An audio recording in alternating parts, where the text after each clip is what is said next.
seconds, and we'll have to end this segment. 15 seconds. Who's going to be controlling the House and the Senate in Harrisburg after this election? Representative Turzai. Well, the Republicans already control the Senate, and we're going to be partners with them in controlling the State House of Representatives, and we're very excited about the opportunity to work with Governor Corbett. So you think the Republicans will sweep? I do. Okay. Regardless of what happens Shapiro. statewide, I think these House races are won district by district with shoe leather, going out knocking on doors. I won in a Republican district after knocking on 18,000 doors the first time. Our candidates are doing a great job getting out, localizing these races. We're going to hold the House, and we look forward to working with Governor Honorado. Okay, we want to thank both of you. Maura and I want to thank both of you for coming today, and we'll see the results in a few days. Great. Thank you so much for joining us. Thank you for having me. We'll be back with the second segment of Behind the Headlines right after this. Behind the Headlines is sponsored in part by Connections Academy. If you were going to build a school around your kid, how would you do it? Fewer distractions? More attention from the teacher? More flexible schedule?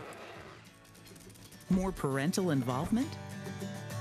We're Connections Academy, a free online public school that creates a learning experience more focused on your child. Help your child make a stronger connection to learning at Connections Academy.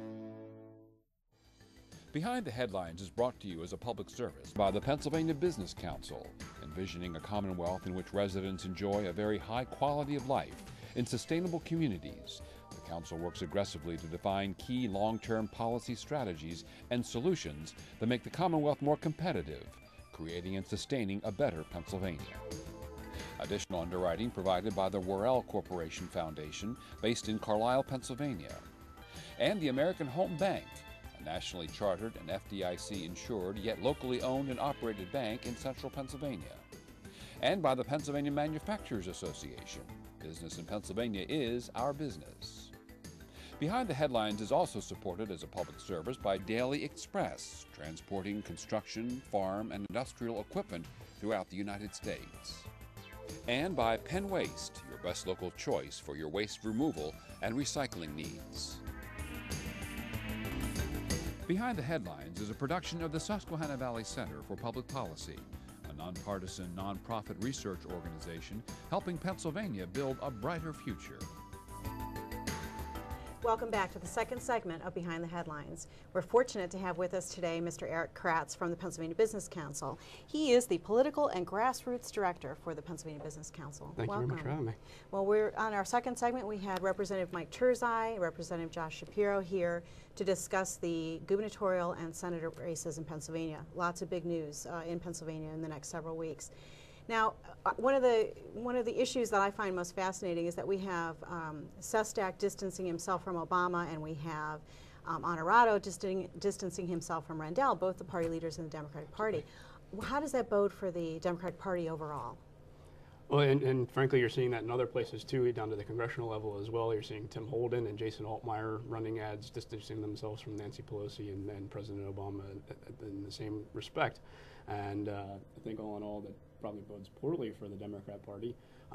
But it's not all that dissimilar from Republicans trying to run against President Bush back 2 years ago when Democrats came in and won a lot of seats. So frankly, that's kind of what you're seeing playing out there. That yes, Democrats are running against Governor Rendell because he is unpopular across the state beyond the Southeast. They are running against President Obama because he is unpopular across the state and across the nation, and that's kind of the tack they've taken. But the Republicans certainly have hit back, and that's the connection that they are trying to make in all these races. Eric, as a representative of the Pennsylvania Business Council, Maura and I would have to ask you, how would you evaluate both sets of candidates running for the gubernatorial election and in the senatorial election? How would you rate all four candidates in terms of their platforms creating a more business-friendly climate in the Commonwealth of Pennsylvania? How does business look at these four candidates? Sure, absolutely. I'll start with the gubernatorial race. And in the gubernatorial race, I think there are some clear differences between Tom Corbett and Dan Honorado on the business issues. There also are some similarities. I mean, they both certainly talked about, in general, reducing business taxes, less spending. So they both have been hitting on those mantras, which are what people want to hear these days. That's what the message that both parties are trying to get at in large measure. But on the taxes, while Tom Corbett has been steadfast, he took the no tax pledge.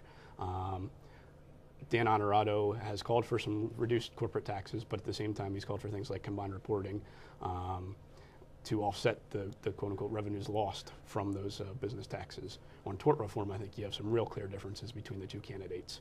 Tom Corbett, a very strong advocate of the Fair Share Act to reform the joint and several liability system we have in Pennsylvania, and also in favor of a number of other legal reform measures. Dan Honorado has called for essentially the status quo on the legal climate in Pennsylvania, so no change there. Certainly on the Marcellus shale tax, you've seen a clear difference between the two of them. Tom Corbett saying no tax, that we need to let the industry get up and growing. Dan Honorado calling for a competitive severance tax, but a severance tax nonetheless at this time. And also on some things like alternative energy mandates, where Dan Honorado has been out in favor of expanding some alternative energy mandates. We've seen some legislation trying to be moved in the House this year. It doesn't look like that's going to happen, but supportive of those efforts. Tom Corbett not supportive of those alternative energy efforts. So that's kind of where I see the differences in the gubernatorial race. And how about the Senate race? Any big differences? In the Senate race, certainly it's more a focus on, you've certainly seen the focus on Pat Toomey's career in background in Congress. And I think in general, though, you do have the differences that Pat Toomey is calling for more across-the-board tax cuts and keep in place all the Bush tax cuts, where Joe Sestak's just been calling for the middle-class tax cuts that were part of the Bush tax cuts, as far as extending them and letting the tax cuts for the wealthiest, quote-unquote, expire. So you do see some differences there as well. Certainly, Sestak supporting the cap and trade, whereas Toomey opposed to that measure. Sestak supporting health care, the federal health care bill, and Pat Toomey out against that. So certainly some differences. Yeah, the coal industry is an important component of the energy sector in Pennsylvania, and it seems that anyone supporting cap and trade is going to be crippling the coal industry in Pennsylvania. Is that the viewpoint of the council? Absolutely, yes. All cap and trade is going to do is increase energy costs, and particularly for Pennsylvania as a big coal state, yes, absolutely, that will put a big damper on the coal industry, and you would almost certainly see closings of business in that industry. We talked briefly with Representative Turzai and Representative Shapiro about voter apathy and the potential for voter apathy heading into this election. Do you think who do you think benefits most if we have a very low turnout? Republicans certainly benefit by lower turnout. Democrats have almost a 1.2 million advantage in voter registration. All in all, I think you are certainly seeing more energy and enthusiasm on the Republican side this time around. Again, the inverse of 2008, when Democrats were very much so motivated. President Obama very much so had new people motivated to get out to vote. My sense is that a lot of those people that came out in 2008 for the first time and voted Democrat are probably not going to come out this time around in the off-year non-presidential election. So I think that clearly, I think Republicans benefit from the lower turnout, and you look at specifically at Philadelphia, which is a big voting bloc in Pennsylvania. They don't have Senator Specter on the ballot again. Joe Sestak's from Delaware County, it was one of the suburban counties, but they don't have a candidate on the ballot for governor, and they don't even have a lieutenant governor nominee from Philadelphia. So for Philadelphians who typically turn out in lower numbers anyway, you wonder how low turnout might be in Philadelphia compared to the rest of the state, where Democrats like Dan Honorado and Joe Sestak need to take huge margins to make up for losses that they'll likely sustain in other parts of the state. Could you give us your analysis, Eric, of the lieutenant gubernatorial situation? Generally, you'll have a ticket that's running for the governorship, have one individual, if it's the gubernatorial candidates from the west, the lieutenant gubernatorial candidates from the east, and vice versa.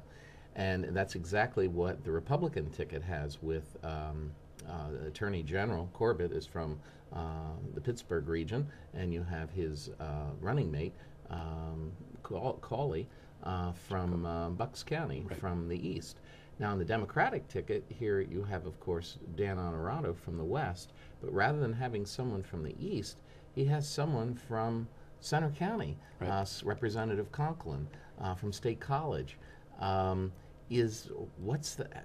What effect will that have upon the race, if any? Is that the Democrats' attempt to try to take away some of the famous T, the center of the state, from the Republicans? Or what effect does his candidacy have? Sure. I think overall, the lieutenant governor candidate really doesn't have a whole lot of impact on the race.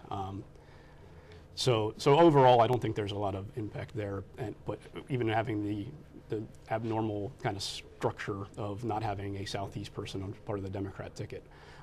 And really, I don't think it was at all strategy on their part. I think they ended up that way because they had a three-way primary in which two of the candidates were from Philadelphia, and they ended up splitting the vote. So the two Philadelphia candidates took about 66%.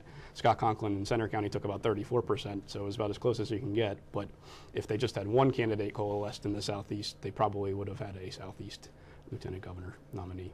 So for the most part, they ride in on the coattails of whoever wins for governor. Is that, you're saying they have very little impact, so you Right. think they're really just sort of riding along there?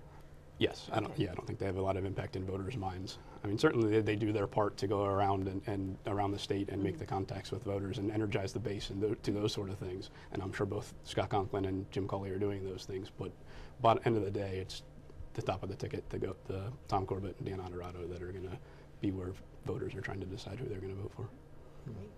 What is the Business Council's position on some idiosyncratic projects such as the Arlen Specter Library? Can't we save this money just by taking the state library that already exists, naming it for Arlen Specter, and saving the $10 million, Eric? Or is this something that the Business Council doesn't have a position on in 5 seconds? Yeah, we really don't take a position on those sorts of things. I'd rather stay out of that one. Oh, okay. All right. Sorry to throw a hot button issue here as we're ending the That's show. okay. But thank you very much for being with us today. We appreciate your analysis. Problem. And say hello to Dave Patty, of course, the President and CEO of the Pennsylvania Business Council. Do that. We look forward to having you back as a guest, and Maura and I were very grateful for your insights on the races. You're very welcome. So we will see all of you next week on the Behind the Headlines again. Please check our websites at Sus Valley for all of our public policy papers, and check all our archive shows that are on the Voice of PA. We'll see you again next week. See you then.